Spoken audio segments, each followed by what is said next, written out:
Hi, today I'm going to talk about the Apology by Plato. The Apology is a dialogue that Plato writes about his teacher Socrates. And in the Apology, Socrates is giving a defense for himself before the city of Athens. So basically, Socrates begins his speech to defend himself by saying that a lot of the accusations um, put against him are derived from some of the playwrights in the city, such as Eratosthenes, who um, wrote comedies that were very popular, such as The Clouds, and they characterized Socrates as deceptive, kind of impractical, with his head in the clouds or his head in the ground, and uh, they also kind of described him as undermining traditional morality. And Socrates claims that some of these claims against him kind of derive from this misperception from the public. Um, so Socrates uh, starts off by addressing the first part of his charges. The first charge is that Socrates is an evildoer and a curious person who searches into things under the earth and in the heavens, and he makes the worse appear the better case, and he teaches the aforesaid doctrines to others. So Socrates says, first off, Aristophanes represents me as a natural philosopher. Before Socrates, a lot of the philosophers of the time um, kind of had a scientific like approach to the world where they're trying to access the the arche, what things are made out of, what actually exists. And these natural philosophers are interested in the world, not the individual. And for Socrates, what he's interested in is the soul. So Aristophanes misrepresents him as a natural philosopher when really he's a philosopher of the soul. Um, Second, he's misrepresented um, as teaching people for money. Uh, Socrates claims that he doesn't have anything to teach, and therefore, how can he be teaching other people for money? If the people that actually do teach actually had the wisdom that they claim to, they would uh, they would ask for a lot money, more money than they do. Um, so then Socrates asks, so where do these rumors originate? If he did nothing wrong, then why would these rumors even come up in the first place? So he uh, he begins to tell them a story where his friend um, Seraphon goes to the oracle of Delphi and asks, "Is any man wiser than Socrates?" And the oracle says, "No man is wiser." So Socrates is confused. He can't comprehend this. He says, "I have to go on a quest to find a wiser man than him to prove that this oracle had to have been wrong." So first off, he goes to the politician. And when he meets the politician, he realizes that the politician was not in fact wise, and in fact just pretended to be. This kind of is a slight to politics as kind of a deceptive art. Politicians aren't after truths. In the end, they're after power. So, secondly, Socrates goes to the poets, which they're a little bit better because Socrates admits that they have inspiration, but they do not have wisdom. They write, but they don't understand how they write or what they mean, what they write means. So they have some value, unlike the politicians, but they pretend to have wisdom when they do not. Socrates does not have wisdom, and he knows that he does not. Finally, he goes to the artisans. So Socrates respects the artisans more than either the politicians or the poets um, because they have real knowledge and skills of their craft. But the problem is for the artisans is that they assume because they have knowledge in one area that they can apply that knowledge to other areas. And they think themselves wise in other areas that are not their craft. And in this way, Socrates believes he's wiser because he knows that he does not have wisdom. So what's Socrates' conclusion? Socrates' conclusion is that God only is wise, and the wisdom of men is worth very little. Socrates is wise only because he realizes this. He's wise only because he knows that he is not wise. So Socrates, at that moment, devotes himself to the gods fully, to concern himself little, and concerns himself little with his own interest or public affair, and fully with his search for wisdom. And his method for seeking wisdom kind of aligns with his investigations of the politicians and the poets and the artisans. And this method is sometimes called the Socratic method, where by repeatedly investigating through a questioning process, one approaches something like wisdom. Now, Socrates admits that the young men of Athens tend to enjoy watching him initiate these examinations, and oftentimes they even copy him because it's enjoyable to watch, and the young people of Athens tend to enjoy it. Um,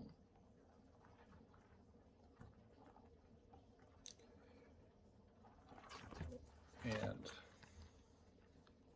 so then Socrates faces off the second portion of his charges, where it says Socrates is an evildoer who corrupts the youth.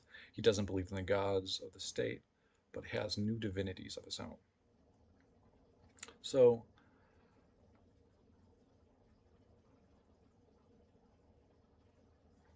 Socrates starts off his argument by saying that the people that accuse him for this have no grounds for their argument. In fact, they do not care about the youth of Athens. If they did, they would not be accusing him. So he asked the people of Athens, who is their improver, meaning the youth? Is it the judges, the senators? Is it everyone except Socrates? And they say yes. And then Socrates says, well, this isn't how it usually works in the world. For most things, like horses, their trainer is the person who improves them, and everyone else um, may do them harm. Um, and then he continues with another argument. Besides, why would he knowingly corrupt the youth? Is it not true that bad citizens are likely to injure those around them, and good citizens are likely to benefit those around them? If Socrates was knowingly corrupting those around him, he would be creating bad citizens, and if he was creating bad citizens, he would be likely harming himself. So, is it not true that he could not have been intentionally corrupting them? He must have been unintentionally corrupting them. And if he had been unintentionally corrupting them, someone should have come came to him and educated him before putting him on trial for punishment. And this is kind of wraps back to the original point that these people don't care about education. They don't care about um, the improvement of people's souls or the improvement of the youth. They use the power of the law to do their bidding and do not they're not invested in this educative process that Socrates is. Um, so then the second portion of his accusation is that he believes in false gods and doesn't believe in the gods of the state. So Socrates says, uh, do I believe in some gods or am I an atheist? And his accuser says, you're an atheist. Uh, and then Socrates says, do I not believe in the godhead of the sun and the moon? And they respond, no, you claim that the sun is stone and the moon is earth. And Socrates says, well, no, that you're getting me wrong. That's the views of Anaxagoras. That's not me. Um, and plus, you say that I both believe in gods and that I do not.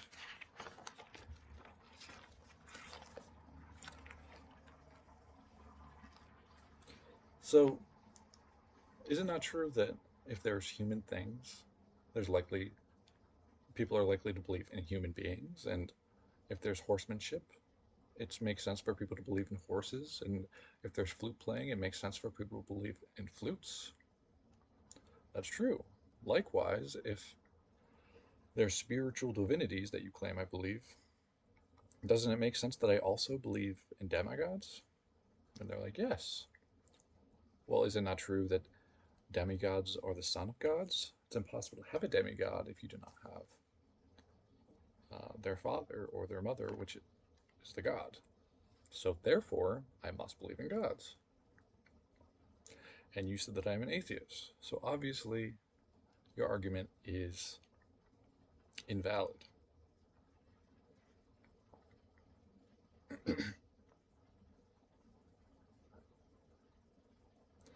Socrates concludes by saying that his arguments alone are enough. Um, but if he ends up being convicted, it's not because of his poor argumentation, it's because he's made a lot of enemies along the way. But he's not ashamed of bringing out about his own death. Because what matters in life is not avoiding death, but doing what's right and knowing what is right and wrong and doing that. And he brings up the point of um, Homer's Achilles, where in his final moments he's concerned with honor, not the fear of death. And likewise, he doesn't think it's wise for people to fear death. In fact, death might actually be a good thing. We don't know what happens after we die, so the fear of death is not a form of wisdom. Death may be good, death may be bad, but injustice while we're living is a certain evil. And he says he would always take a possible good over a certain evil. Um, so then he continues about his mission, and he criticizes Athens for being so concerned with money, honor, reputation, when in fact what really matters is wisdom, truth, and the improvement of the soul. If he's killed, it will hurt Athens more than he. That's what he claims. You may kill, exile, or deprive Socrates, but in the end, you're actually hurting yourselves as opposed to him. This is because a bad man cannot injure a better man, as Socrates says. What's important to Socrates is wisdom, truth, and the improvement of his soul. And a good man's soul can't be corrupted by an evil man's soul. But an act of injustice actually harms the doer of injustice because it corrupts their soul. Um, at this point, Socrates is declared guilty, and he's asked about the consequences of about his input on what the consequences should be. So he tells the people of Athens that he's in fact a gift from the gods to Athens, and that he deserves that for all of his living expenses to be paid. Which you can tell throughout the reading of the Apology that Socrates is being a little bit slick and humorous with a lot of his sly comments. But on another level, I think he sort of does believe this. He has wisdom for Athens, and he is on a divine mission to help correct Athens. And in fact, because he has wisdom, the wisdom of not having wisdom, he can actually aid Athens and deserves to have his expenses paid for. He then proceeds to say that death is not going to be that bad for him, and that there's arguments for the goodness of death. If there's nothing after death, if there's just unconsciousness, as is a common modern interpretation, it's just like it's the same as sleep. There's no day is better the than dreamless sleep. The second option is that there's migration of the soul after death into the next world. And he says if this is the case, he'll be able to talk to Orpheus and Homer, and he'll be able to continue his search for wisdom. He'll be able to distinguish between what's true and false, and continue to seek virtue. In fact, as he continues his mission in the afterlife, they won't be able to put him to death. This is kind of another joke. Not only are they happier, but immortal. Um, and he then proceeds to say that because they cannot harm them, they're not. Athens is not to blame. In fact, they're only to be blamed for not wishing him good. His last request for Athens is to educate his sons as he has educated Athens, to make sure that they only value what's important uh, above what is not important. So in this case, virtue and wisdom and knowledge about above money, honor, and all the superficial things that Athens currently values. So, what does Socrates think the good life is? Well, first off, he's well known for saying that unexamined life is not worth living in the Apology.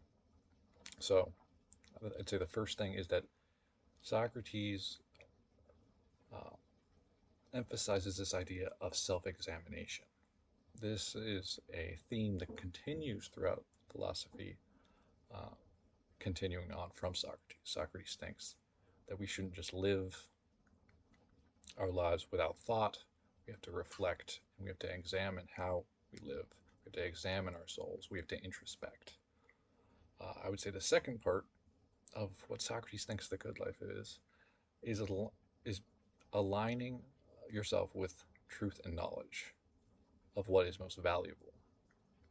So Socrates doesn't disrespect the natural philosophers, but what he finds more valuable is the ethical life as opposed to the understanding of the natural world. What's most valuable is the soul and its improvement. So the truth that we're seeking, this wisdom, is wisdom of the soul and how to improve one's soul. So in this process of examination is a way of diving into virtue. So one can achieve virtue through knowledge of the truth.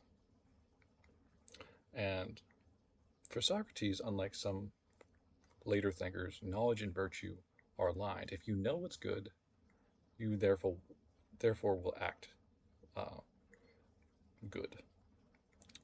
In some ways, all vice is derived from ignorance. If one truly knows what's good, one would act in that way. If you don't act in the way of good, it's because in some way you do not believe it to be good. Um, so I think a lot of these ideas have continued to influence a lot of philosophy um, following that, and as well as potentially influence some interpretations of religions. And I think there's a lot of value to be found in these 3 points, but there's also potentially ways that this could be taken too far. For example, it's possible that self examination actually takes us out of life and living in the moment. For some people who live their life without thoughts, and are impulsive and make poor decisions, perhaps this self examination is life changing and very important for them. Um, if you spend your entire life seeking after something that you find to be meaningless, um, then perhaps you needed to have more self examination. On the other hand, self examination can take you out of life and out of living in the moment, potentially. If we're always intellectualizing, if we're always internalizing, we might not appreciate the external world. We might not appreciate the life we're living. Uh, the second point I would say is that Socrates argues for a universal value, a universal truth. And Plato will take this on with this universal um, form of the good.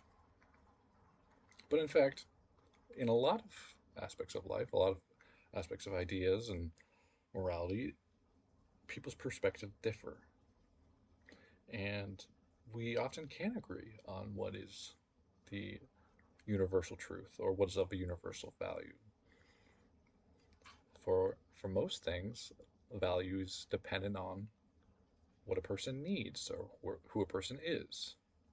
If you have money, then a dollar means a lot different to you, is a lot different to you than someone who doesn't have money. And I would say the third point is um, to critique Socrates' good life is whether or not the Socratic method is actually effective in building virtue. Is it enough just to know what to do or what is good? Or does one also need to practice? This is something that might be taken up by Aristotle, where knowledge is not good enough alone. It must also be implemented in one's life. One must also act on that knowledge. And just because one knows something to be true doesn't mean one acts. And I think that idea is strongly supported by modern psychology.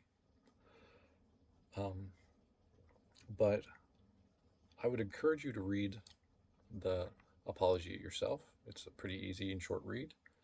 And to take some time to examine your own life, examine what you find most valuable in it, and to think about your own soul, but not necessarily a metaphysical soul, but what's your own character, your own virtue. What's more important, that you have money, that you have honor, that you're respected, or that you have a reason to be respected, or that you have the actual virtue uh, necessary to be the most valuable person that you can for yourself and for others. Um, yeah, thank you.